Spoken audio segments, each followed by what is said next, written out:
नमस्कार, आप देख रहे हैं स्पार्क न्यूज और मैं हूं आपके साथ निधि। आज हम लेकर आए हैं लोन मोरिटोरियम पर उन तमाम सवालों के जवाब जो पिछले कुछ दिनों से हमसे पूछे जा रहे थे। लोन मोरिटोरियम को लेकर काफी लोग जो हैं वो यहाँ परेशान है। उन्हें समझ नहीं आ रहा कि लोन मोरिटोरियम के तहत उन्होंने जो लोन लिया था अब उसकी ईएमआई चुकाने के लिए बैंक उन पर दबाव डाल रहा है, लीगल नोटिस भेज रहा है, धमकियां दे रहा है, अपनी मनमर्जी कर रहा है। तो ऐसे में ग्राहकों को क्या करना चाहिए? वहीं अगर ग्राहकों को लोन मोरिटोरियम नहीं मिल पाता तो दूसरा ऐसा क्या ऑप्शन हो सकता है जिससे ग्राहकों को थोड़ी राहत मिले? ऐसे ही कुछ सवालों के जवाब आज हम जानेंगे, जिसके लिए हमारे साथ जुड़े हैं अर्पित यादव, जो कि प्रोफेशन से चार्टेड अकाउंटेंट है, साथ ही सक्सेसफुली फिनटेक नाम की कंपनी को ये रन करते हैं। सर, आपका बहुत बहुत स्वागत है। Thank you ma'am. तो शुरुआत करते हैं आज के पहले सवाल से। अब जैसे कि यहाँ काफी लोग ऐसे भी हैं जिन्हें अब तक यही नहीं पता कि लोन मोरिटोरियम है क्या।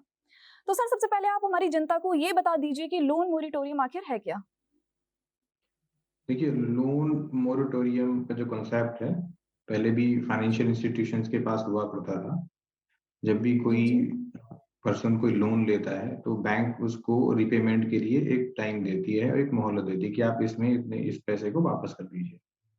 बट कई समस्याएं होती हैं जो कि पर्सन के कंट्रोल में नहीं होती हैं। जो लोन लेता है तो वो बैंक के पास जी। एप्लीकेशन लगाता है कि अभी मेरे पास पैसे नहीं है, तो आप हमें कुछ इसमें छूट दे दीजिए, सो दैट कि मैं कुछ महीनों तक इसकी ईएमआई नहीं दे पाऊंगा, और कुछ महीने बाद जब हमारे पास पैसे आ जाएंगे तो हम आपको ईएमआई दे देंगे। तो वही सेम जी। कॉन्सेप्ट जब भी इंडिया में जब कोरोना वायरस की वजह से लॉकडाउन हुआ, तो वही सेम कॉन्सेप्ट गवर्नमेंट में गवर्नमेंट में बोला गया कि जो लोगों के पास होम लोन है, कार लोन है, या कोई क्रेडिट कार्ड यूज कर रहा है, उसको इस सर्विसेज का फैसिलिटीज दी जाए। बिकॉज लॉकडाउन था तो किसी के पास इनकम के जरिए कम हो गए थे, इनकम नहीं थी, जी। सैलरी लोगों की कम हो गई थी, और जो सेल्फ एम्प्लॉयड लोग थे, उनके जैसे लॉयर्स हो गए, सीएज हो गए, फ्रीलांसर्स हो गए, तो उनको भी बेसिकली सोर्स ऑफ इनकम नहीं था। तो उस चीज में बेसिकली हमें एक लोन मोरेटोरियम का कॉन्सेप्ट दिया गया। हिंदी में उसको बोलें कि हमें उस जो भी हम लोन रीपेमेंट करते हैं, अगर हम उसको हिंदी में बोलें तो ये बोला जाएगा कि ये समय दिया गया, क्योंकि इस तरीके की स्थिति आ गई थी कि आप समय दे दीजिए, और समय दिया भी गया कि हम कुछ पीरियड तक आपसे उसका ईएमआई जो है वो नहीं लेंगे, कुछ महीनों बाद लेंगे। तो बेसिकली जी। मोरेटोरियम का मतलब है कि आपको एक गैप दे दिया गया, सो दैट आपके पास बर्डन ना है उस चीज। तो इस तरीके से ये ओके सिंपल सर। भाषा में समझा सकता हूँ। जी सर। तो सर, अब हमें ये बताइए कि लोन मोरिटोरियम जो है ये इतना बड़ा इशू आखिर क्यों बन गया है? देखिए, लोन मोरेटोरियम इशू इसलिए बन गया क्योंकि क्या है कि कोई भी चीज जो जनता को नहीं पता होती है तो वो कंफ्यूजन ही क्रिएट करती है। कोई ऐसी चीज, नई बिल्कुल। चीज जब किसी को बता दी जाए कि ये लोन मोरेटोरियम आप है, ले सकते हैं, इसको अवेल कर सकते हैं, तो पब्लिक को भी नहीं आइडिया है कि होता क्या है। दूसरी चीज, अब उस चीज का कुछ लोगों ने उसका बेनिफिट भी उठा लिया, जैसे फाइनेंशियल इंस्टीट्यूशंस ने उसका बेनिफिट भी उठा लिया, बिकॉज नोबडी नोज कि क्या है चीज इसमें। तो पहले लोगों के मन में शंका ये थी कि अगर हम लोन मोरेटोरियम में जाते हैं तो हमने जो ये 3 महीने या 6 महीने का जो हमने ईएमआई नहीं दिया, और इस पे जो इंटरेस्ट लगेगा, उस इंटरेस्ट के ऊपर भी हमें इंटरेस्ट देना पड़ेगा। बिकॉज जी। जी। जैसे सब लोग जानते हैं कि बैंक लोन में कंपाउंडिंग इंटरेस्ट का एक कॉन्सेप्ट चलता है। इसको हम अगर शुद्ध हिंदी भाषा में बोलें, ब्याज के ऊपर ब्याज। कोई भी अगर आप लोन लेते हैं, अगर आप लोन नहीं चुका पाते हैं, तो उस पे जो इंटरेस्ट लग रहा है, एक तो प्रिंसिपल अमाउंट पे तो ब्याज आपको देना ही पड़ेगा, बट जो उस महीने का, सपोज करिए आपने अगर मई 2020 का मई ईएमआई नहीं दिया, तो जो मई में जो इंटरेस्ट लगा, उस इंटरेस्ट के ऊपर आपको जून में भी इंटरेस्ट देना पड़ेगा। तो सबसे बड़ा तो जी। कंफ्यूजन लोगों के पास ये था कि हमें क्या उसको इंटरेस्ट के ऊपर भी इंटरेस्ट देना पड़ेगा, जो हमने ईएमआई मिस कर दी तो क्या वो हमें आने वाली ईएमआई में हमारे ऐड ऑन हो जाएंगी। दूसरा, लोगों को कंफ्यूजन ये था कि जो हम 3 महीने अभी, या 3 महीने या 6 महीने अगर हम अवेल करेंगे मोरेटोरियम पीरियड के, उससे हमारा सिबिल खराब ना हो जाए। बिकॉज अगर आप ईएमआई बाउंस कराते हैं या ईएमआई नहीं देते हैं, तो ऑटोमेटिकली आपके जो क्रेडिट स्कोर्स होते हैं, सिबिल के जो क्रेडिट स्कोर्स होते हैं, वहां पे जाके डायरेक्टली वो आपके इफेक्ट करता है। अगर वो वहां पे जाके इफेक्ट करेगा तो लोगों को फर्दर कभी फ्यूचर में लोन होगा तो वो लोन लेने में उनको बहुत प्रॉब्लम होती है। तो इनिशियली बहुत सारी दुविधाएं थी कि इंटरेस्ट पे इंटरेस्ट देना पड़ेगा, हमारे सिबिल खराब तो नहीं हो जाएंगे, प्लस अगर हमने ये 3 महीने या 6 महीने अवेल कर लिए तो हम इसका पैसा कब देंगे कि कहीं ऐसा ना हो कि हमारा ब्याज दर और बढ़ा दिया जाए। अभी अगर हम 12% पे लोन ले रखा है, कहीं इसको बढ़ा के 12.5 ना कर दिया जाए, या हमारा 10 साल का लोन है कि उसको बढ़ा के 10 साल 3 महीने ना कर दिया जाए, या 10 साल 6 महीने ना कर दिया। तो बहुत सारी कन्फ्यूजन थी लोगों के माइंड में, और उसकी वजह जी, से जी। ये बहुत बड़ा एक इशू उभर के आया जनता के सामने। जी सर।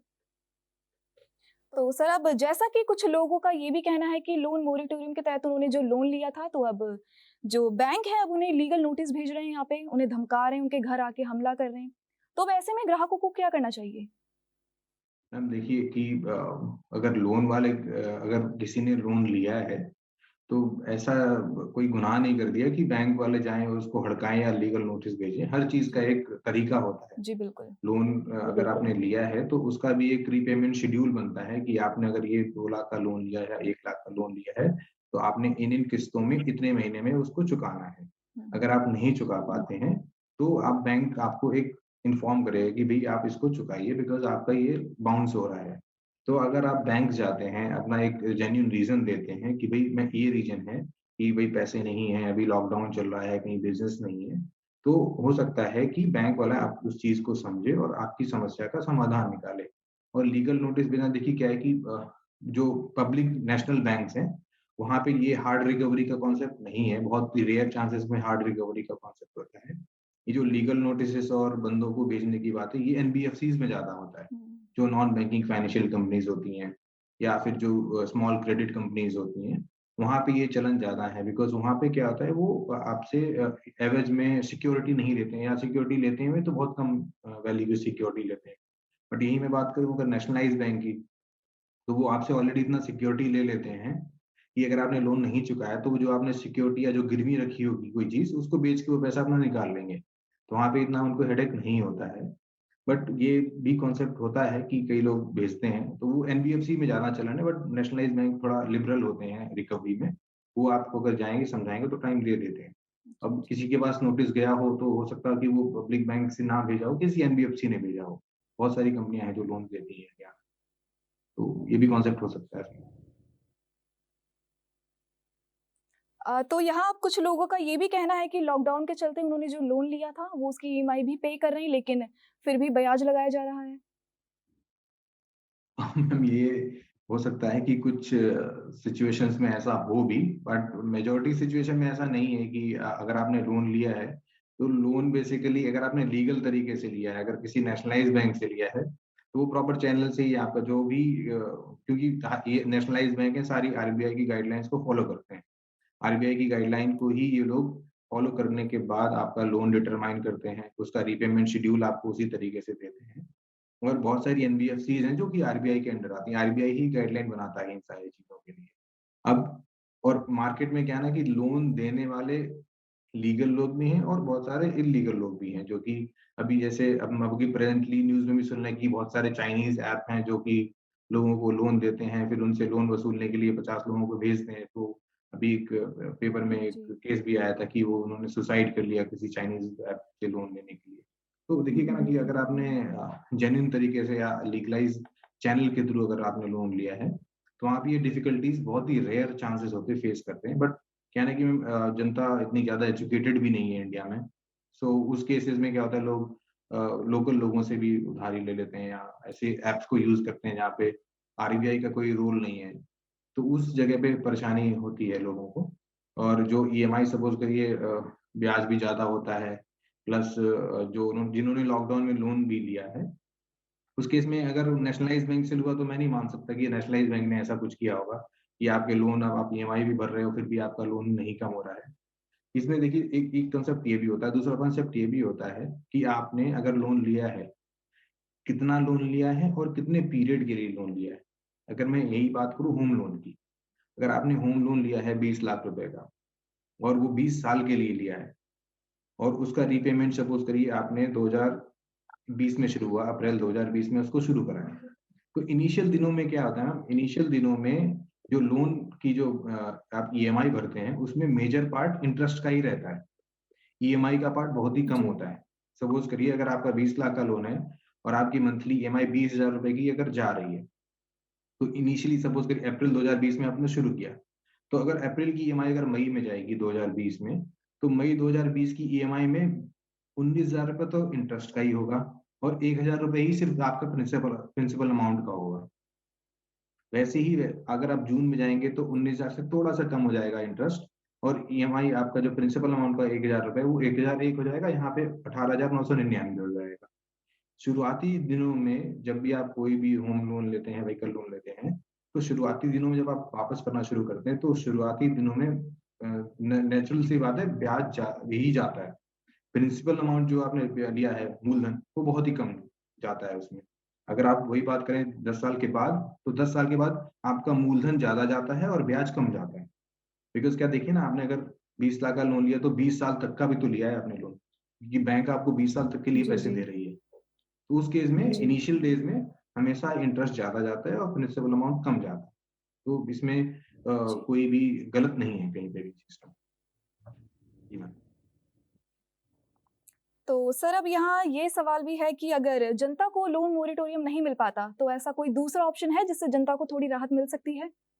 हाँ, अभी जब अभी फाइनेंस मिनिस्टर ने जब अनाउंस किया था हमारे तो उसमें ये बोला गया था कि जी, अगर आप लोन मोरेटोरियम बहुत सारी कंपनियों में नहीं ले पा रहे हैं, तो जी, दूसरा ऑप्शन एक लोन रीस्ट्रक्चरिंग का भी रहता है। बट वो लोन स्ट्रक्चर जी, जी, रीस्ट्रक्चरिंग क्या है ना मैम बैंक्स ऐसे आसानी से नहीं करते हैं बिकॉज़ बैंक का ना एक कॉस्ट इन्वॉल्व होता है जब आप किसी को बैंक आप लोगों को या जनता को लोन देती है। बिकॉज़ रीस्ट्रक्चरिंग जो जी, है बड़े लोन्स में ज़्यादा होता है। क्योंकि बैंक्स को भी फ़ायदा है कि बड़े लोन्स अगर आप नहीं पे कर पा रहे हैं, तो वो रिस्ट्रक्चरिंग कर देते हैं उसमें। बट छोटे लोन्स के लिए रिस्ट्रक्चरिंग बैंक इतना पेन नहीं लेता, कोई भी नेशनलाइज़्ड बैंक उसमें पेन नहीं लेता है।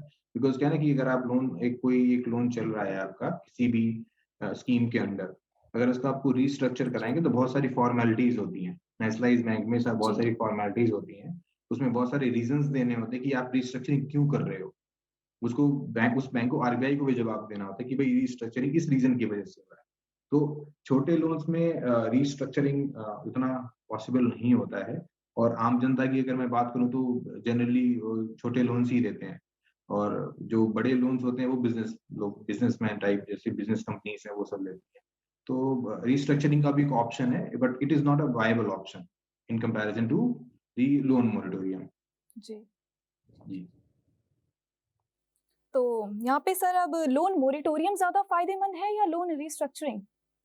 मैम ये इसमें मैं काफ़ी कन्फ्यूज़्ड आंसर्स रहते हैं इसमें कि लोन मोरेटोरियम ज़्यादा जी, अच्छा है या लोन रीस्ट्रक्चरिंग।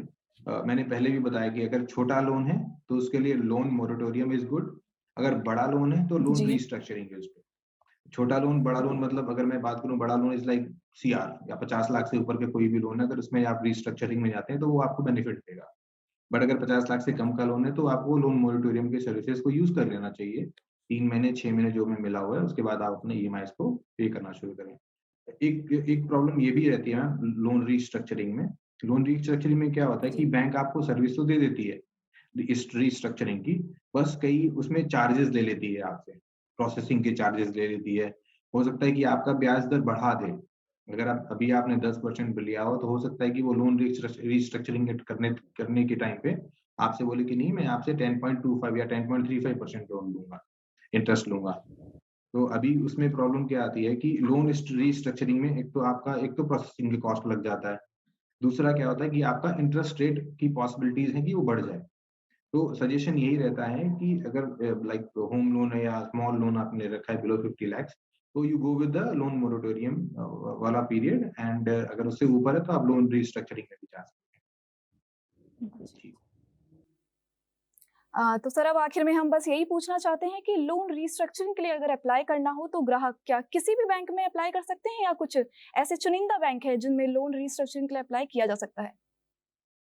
देखिए लोन रीस्ट्रक्चरिंग की जो सर्विसेज हैं वो सारी नेशनलाइज्ड बैंक, सारी एनबीएफसी हर जगह अवेलेबल है बिकॉज़ ये आरबीआई की गाइडलाइन में है कि अगर कोई भी जी, मैं किसी भी पर्सन ने या किसी भी बिज़नेसमैन ने या किसी भी इंडिविजुअल ने अगर लोन लिया हुआ है और वो लोन को रीपे नहीं कर पा रहा है फॉर एनी रीज़न तो आपने उसके उसके उसके रीज़न को जानना है और जो भी उसका एक फीजिबल एक तरीका एक निकालना है आपने, सो दैट कि वो जो लोन चल रहा है वो नॉन परफॉर्मिंग एसेट ना बने, बेसिकली एनपीएस जिसको हम बोलते हैं, वो उस कैटेगरी में क्लासिफाई ना हो। ये आरबीआई का गाइडलाइन है। तो आरबीआई क्या बोलती है बैंक्स को, अगर कोई भी बंदा अगर ईएमआईज नहीं दे पा रहा है, गो टॉक टू देम, बात करो उनसे and come with a solution कि भाई ये बंदा जी इस वजह से नहीं दे पा रहा है, तो इसको एक रीस्ट्रक्चरिंग आप खुद ऑफर करो, या हो सकता है कि बंदा खुद आपको रीस्ट्रक्चरिंग के लिए ऑफर करे कि आप मेरा कुछ पीरियड के लिए माफ कर दीजिए। सपोज करिए 1 साल तक मैं आपको लोन नहीं दे पाऊंगा,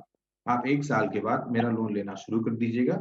और ऑल्दो जब बैंक आपको 1 साल का पीरियड दे देगी रीस्ट्रक्चरिंग में, तो वो ऑब्वियस सी बात है आपसे कहेगी भाई ठीक है हम 1 साल का आपको पीरियड दे रहे हैं, but we will charge additional interest on it. जैसे अगर अभी आपका 10% में चला, तो हो सकता है वो बोले 10.5 में मैं आपको दे दूंगा, पर 1 साल के बाद मैं आपको 10.5 चार्ज करूंगा, अभी 1 साल तक आपको कुछ भी नहीं देना। तो ये रीस्ट्रक्चरिंग हर जगह, सभी जगह, सारी गवर्नमेंट बैंक, सारी प्राइवेट बैंक्स और कुछ एनबीएफसीज में भी ये अवेलेबल है। आपके पास अगर किसी भी बैंक में लोन चल रहा है, अगर आपके 2 बैंक में भी लोन चल रहे हैं, तो दोनों बैंक में जी भी जा सकते हो आप। अगर एक बैंक के साथ चल रहा है, तो एक बैंक में भी जा सकते हो आप। जी जी बहुत ही आसान प्रोसेस है, एप्लीकेशन लगानी है, मैनेजर के पास जाना है और they will start the process. और अभी तो बहुत अच्छा समय है, कोविड का रीजन सबसे अच्छा रीजन है, उसके रीजन में कोई और एक्स्ट्रा रीजन देने की जरूरत नहीं। COVID is the main big reason की जिसकी वजह से आप कह सकते हैं कि that I am not able to pay my EMIs, please consider to restructure my loan. तो it can be done easily. जो कोर्ट में बेसिकली केस गया है वो ये गया है, बैंक्स ने भी किया है कि जो 6 महीने के लिए उनको जो ईएमआई नहीं मिली, तो जी आरबीआई ने ये कहा है कि बेसिकली जनता का ये कहना है कि जो 6 महीने की हमने ईएमआई नहीं दी, जो उस पे इंटरेस्ट जाना था, उस इंटरेस्ट के ऊपर मैं आपको इंटरेस्ट नहीं दूंगा। बैंक का ये कहना है कि भाई जी हमने आपकी 6 महीने की जो ईएमआई हमने माफ करी है बेसिकली, तो उस बेसिक उनका तो कॉन्सेप्ट ये है कि कंपाउंडिंग इंटरेस्ट हमें लगाना है। कंपाउंडिंग इंटरेस्ट का ही जी बेसिकली होता है लोन में हर जगह। तो अगर बैंक की तरफ से मैं देखूं, तो बैंक अपनी जगह पे ठीक है कि भाई मेरा तो कॉन्सेप्ट यही था इनिशियली, जब आपने मेरे से लोन लिया था, लोन के डॉक्यूमेंट जब आपने साइन किया, तो आपने कंपाउंडिंग इंटरेस्ट के कॉन्सेप्ट पे ही साइन किया था। तो मैं तो ब्याज के ऊपर ब्याज लूंगा, बिकॉज क्या जी है कि लोन, मैं आपको कॉन्सेप्ट समझाता हूँ, लोन जो बैंक देती है आपको क्या होती है, वो पीछे से किसी और अदर इंस्टीट्यूशन या आरबीआई से लोन लेती है। सपोज करिए उसने आरबीआई जी से 6% पे लोन लिया, तब वो आम जनता को जी अपना मार्जिन रख के 6.5 0.5% या जो भी 1% रख के वो आगे जनता को पास ऑन कर देते हैं। अगर आरबीआई से उन्होंने 6% पे लिया है, तो वो 7% पे आम जनता को दे देते हैं कि भाई आपको 7% में मैं लोन दे रहा हूँ। जी तो अब बैंक्स का ये कहना है कि जी इन 6 महीने में मैंने तो जनता का 7% माफ कर दिया, या नहीं दिया मैंने, उन्होंने मुझे जी नहीं दिया, बट मेरा जो 6% जो मेरे को आरबीआई को देना था वो मेरा माफ नहीं हुआ। तो एक तरीके से बैंक्स तो लॉस में हैं, उनकी जेब से ब्याज तो चला गया 6 महीने का, बट उनके पास आया नहीं उस छह जी महीने बिल्कुल जी जी तो वो चीज है। जी अब अगर मैं जनता की तरफ से बात करूं, तो जनता का ये कहना है कि भाई अगर मोरेटोरियम दिया गया है, तो आप उसमें हमारे जो हमने जो ईएमआई देनी थी, जो हमें ब्याज देना था, आप उस ब्याज को भी माफ करो। ये नहीं कि आप उस ब्याज के ऊपर भी ब्याज लो, जी आप उस ब्याज को माफ करो। और जो भी हमारा 6 महीने का पीरियड है, आप एज इट इज हमारे, सपोज करिए हमारा लोन जो है वो 10 साल का है या 11 साल का है, वो हमारे उस लोन में 10 साल में 6 महीने और ऐड कर दीजिए, हम उसकी ईएमआई को पे कर देंगे। बट यहाँ पे जी गवर्नमेंट का बहुत बड़ा रोल है, गवर्नमेंट को ही मीडिएशन करना पड़ेगा यहाँ पे। अब जो गवर्नमेंट चाहेगी, बिल्कुल जी गवर्नमेंट जो बिल्कुल इंस्ट्रक्ट करेगी आरबीआई को, आरबीआई बैंक्स को बोल देगा। बिकॉज क्या है कि आरबीआई गवर्नमेंट बॉडी है। अगर गवर्नमेंट चाहे तो आरबीआई को बोल दे कि उस 6 महीने का पीरियड आप बैंक से चार्ज नहीं करोगे, तो मसला खत्म हो जाएगा। जी बैंक से हम जनता से नहीं लेंगे, आरबीआई बैंक से नहीं लेगी, तो दोनों लोगों का एक तरीके से मामला सुलझ गया।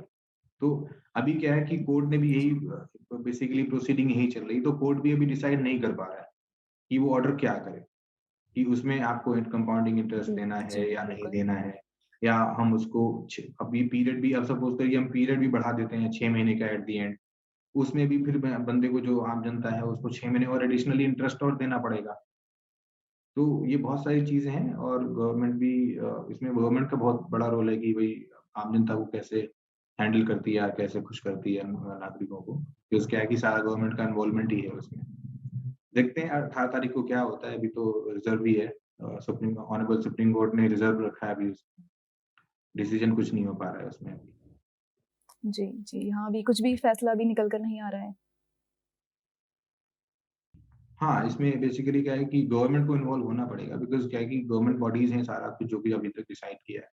ऑल्दो मॉनिटोरियम भी गवर्नमेंट ही लेके आई थी, जनता ने कभी तो माँग की नहीं। जी, बिल्कुल। जी, सही। जनता तो जी, बिल्कुल। लॉकडाउन लगा, जनता जी। तो लॉकडाउन की वजह से अपने-अपने घरों में अपनी-अपनी जान बचाने के लिए रुक गई। अब उनको तो यही साधन था कि हम खाना-पानी कैसे लाएँ, जी। ये कैसे समय गुज़ारा जाए, और गवर्नमेंट ने खुद ही कॉन्सेप्ट दिया मॉनिटोरियम का, जनता ने कभी डिमांड नहीं किया। और अगर मॉनिटोरियम अब आपने दिया है, तो सॉल्यूशन भी आप ही को निकालना पड़ेगा। जनता अगर परेशानी में है, अभी भी परेशानी में है कि उस ब्याज के ऊपर ब्याज देना है, नहीं देना है। कई लोगों को बैंक्स ने ज़बरदस्ती चार्ज कर भी लिया है। जी, हाँ। कई जगहों पे तो कुछ जी। बैंक्स ने ज़बरदस्ती इंटरेस्ट पे इंटरेस्ट चार्ज करके उनके अकाउंट से डेबिट भी कर लिया है। तो अब उस अगर सपोज़ करो वो डेबिट नहीं कराते, तो उनका ऑटोमैटिकली अब एट द एंड सिबिल खराब होगा तो जनता का खराब होगा। बैंक का इंटरेस्ट अगर आप नहीं दोगे, तो जनता को सिबिल खराब होएगा, वो अगर फर्दर दोबारा होम लोन लेना हो, कार लोन लेना हो, तो उसको लोन नहीं मिलेगा। तो सफ़र तो जनता ही कर रही है एट द एंड। गवर्नमेंट को ये तो सोचना चाहिए ना, अगर आपने पहले दिया है कोई सर्विसेज़, कोई आपने फैसिलिटी दी है, तो उसको सर्विसेज़ को फुल प्रूफ सर्विस देनी चाहिए ना, कि आपने एक चीज़ दे दी, अब उसको हम जनता को तो दे दिया कि भैया आप हम आपको मॉनिटरिंग दे रहे हैं, बट उसकी पॉलिसीज़ नहीं बनाई ना आपने। ना आरबीआई को बोला कि भई तुम अपना माफ़ करो, बैंक्स को तो बोल ही दिया कि आप अपना माफ़ करो, बट आरबीआई को भी बोलना चाहिए ना कि बैंक से मत लो। तभी तो एक प्रोसेस चैनल बनेगा ना कि भई आरबीआई भी नहीं ले रही है, बैंक भी नहीं ले रही है, तो जनता से भी नहीं लेना। तो हर जगह अगर मैं कहूँ तो गवर्नमेंट को इन्वॉल्व होना चाहिए इसमें, तभी जनता को फ़ायदा होगा। तो सर आपका बहुत-बहुत शुक्रिया हमसे जुड़ने के लिए और इस अहम मुद्दे पर जानकारी देने के लिए। Okay ma'am, thank you. उम्मीद करते हैं अब आपको अपने हर सवाल का जवाब मिल गया होगा। लोन मोरेटोरियम को लेकर आपके जो भी सवाल थे, उन सभी सवालों के जवाब आपको मिल गए होंगे। और अगर अब भी कुछ है जो आप पूछना चाहते हैं तो आप कमेंट्स के जरिए हमें बता सकते हैं। फिलहाल आज की हमारी इस वीडियो में बस इतना ही। अगर आपको हमारी वीडियो पसंद आती है तो इसे लाइक, कमेंट, शेयर जरूर करें और साथ ही हमारे चैनल को भी सब्सक्राइब करना ना भूलें ताकि हमारी वीडियो तुरंत आपको मिलती रहे। तब तक के लिए नमस्कार।